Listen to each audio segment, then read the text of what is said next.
రేవంత్ రెడ్డి గారు దీంట్లో మీరు పావులు కాకూడదు అని చెప్పేసి అంటున్నాను. ఎందుకంటే రాజకీయ నాయకులకు పోలీసు అధికారులకు మాత్రమే తెలిసిన టెలిఫోన్ ట్యాపింగ్కు ఏమాత్రం సంబంధం ఉండదు, అది పక్కా.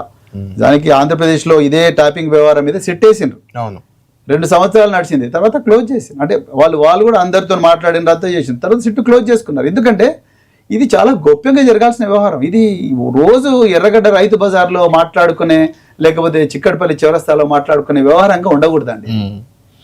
ప్రవీణ్ గారు, అయితే ఇక్కడ ఈ విషయంలో ఏదైతే ఫోన్ ట్యాపింగ్ వ్యవహారం ఉందో ఇందులో ప్రవీణ్ కుమార్ గారి పాత వీడియో ఒకటి, కొత్త వీడియో ఒకటి చాలా సర్క్యులేట్ అవుతున్నాయి.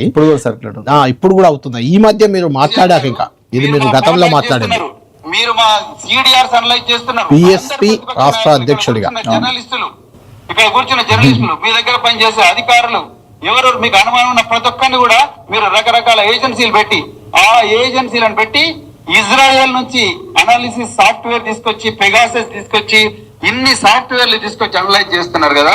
మరి ఈ ముచ్చట మీకు ఎందుకు తెలియలేదు? ఎప్పుడన్నా ఆలోచించి ఇది ఒకటి. గతంలో మీరు బిఎస్పీ రాష్ట్ర అధ్యక్షుడిగా ఉండి మాట్లాడిన మాటలు ఇప్పుడు నేను మీకు వినిపించాను. నిన్న మీరు మాట్లాడింది ఒకటి వినిపిస్తాను. నిన్ననే మీరు మాట్లాడింది, నిన్న ఏమన్నారు ఒక్కసారి విందాం. అణచివేతలు కానీ, రాజకీయ నాయకుల హత్యలు కానీ, ఇంకా ప్రజల మీద పెద్ద ఎత్తున వాళ్ళ మాన ప్రాణాల మీద జరిగే దాడులను నిరోధించడం కోసం, అంతర్గత భద్రత కోసం, దేశ భద్రత కోసం ట్యాపింగ్ చేయవచ్చని చట్టమే చెప్తున్నది. ట్యాపింగ్ నేరమే కాదు అని ఇప్పుడు అంటున్నారు. అంటే ఇది నేను ఎందుకు అడుగుతున్నా అంటే ప్రవీణ్ కుమార్ గారు ట్యాపింగ్ మీద, ఫోన్ ట్యాపింగ్ మీద మాట్లాడిన ప్రతిసారి ఈ వీడియో బీఆర్ఎస్ నాయకుడు ప్రవీణ్ కుమార్ వీడియో బయటకు వస్తే వెంటనే బిఎస్పీ రాష్ట్ర అధ్యక్షుడు వీడియో బయటకు వస్తుంది. అందుకని 2 చూపించాను మీకు. నేను చెప్తాను, దానికి ఆన్సర్ ఉంది నా దగ్గర. నేను నా ఫోన్కు యాపిల్ నుంచి ఒక మెసేజ్ వచ్చింది, నీ ఫోన్ ఒక రాజ్యాంగేతర శక్తి, అంటే రాజ్యాంగేతర శక్తి కాదు, రాజ్యం హ్యాక్ చేయాలని ప్రయత్నం చేస్తుంది. ఒక శక్తి హ్యాక్ చేయాలని ప్రయత్నం చేస్తుంది. అది నార్మల్ శక్తి అయితే కాదు, డెఫినెట్గా రాజ్యం సపోర్ట్ చేసే శక్తి అని చెప్పి 2 సార్లు నా మెయిల్ ఐడికి, యాపిల్ మెయిల్ ఐడికి మెసేజ్ వచ్చింది యాపిల్ నుంచి. నువ్వు ఈ జాగ్రత్తలు తీసుకుంటే నీ సెల్ ఫోన్ క్షేమంగా ఉంటుంది అని చెప్పి యాపిల్ కొన్ని జాగ్రత్తలు తీసుకోమని చెప్పింది.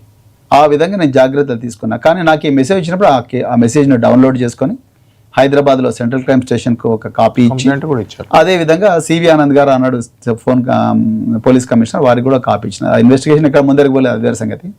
సో ఆ విధంగా ఇచ్చిన. నేను ఆ రోజు ప్రెస్ మీట్ పెట్టి చెప్పిన, నా ఫోన్ ట్యాప్ చేస్తున్నారు, బీఆర్ఎస్ ట్యాప్ చేస్తుందా, బీజేపీ ట్యాప్ చేస్తుందా నేనేం చెప్పలేను. నా ఫోన్ ట్యాప్ చేస్తున్నట్టుగా నాకు వచ్చిందని నేను కంప్లైంట్ ఇచ్చిన. నేను కంప్లైంట్ ఇవ్వలేదని నేను అంటలేను కదా కళ్యాణ్ గారు. నేను ఆ రోజు కూడా నేను రాజ్యం ఆ రోజు ట్యాపింగ్ చేస్తుంది అని చెప్పిన. నేను ట్యాపింగ్ చట్టబద్ధమా కాదా అనేది ఇవాళ మీకు తెలుస్తూనే ఉన్నది, చట్టంలోనే చెప్తున్నది. 1885 ఇండియన్ టెలిగ్రాఫ్ యాక్ట్, బ్రిటిష్ వాళ్ళ సమయంలోనే వైర్ ట్యాపింగ్ను శాంక్షన్ చేశారు.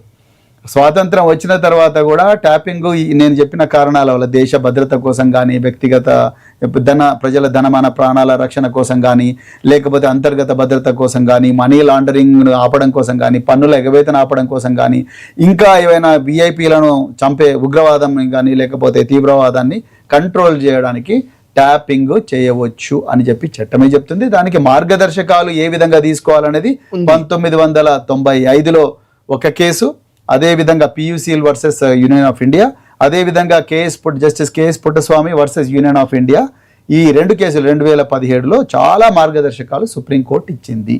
ఆ మార్గదర్శకాలకు అనుగుణంగానే ట్యాపింగ్ అనేది జరుగుతున్నది, చట్టబద్ధమే. ఎవరైనా చట్ట వ్యతిరేకంగా ట్యాపింగ్ చేస్తే అది ట్యాపింగ్ వీలు కాదు. అదే కదా ఇప్పుడు చర్చ అంతా అదే. చట్టబద్ధంగా నిబంధనల ప్రకారం ట్యాపింగ్ అనేది ప్రభుత్వాలు చేయొచ్చు, నో డౌట్ అందులో.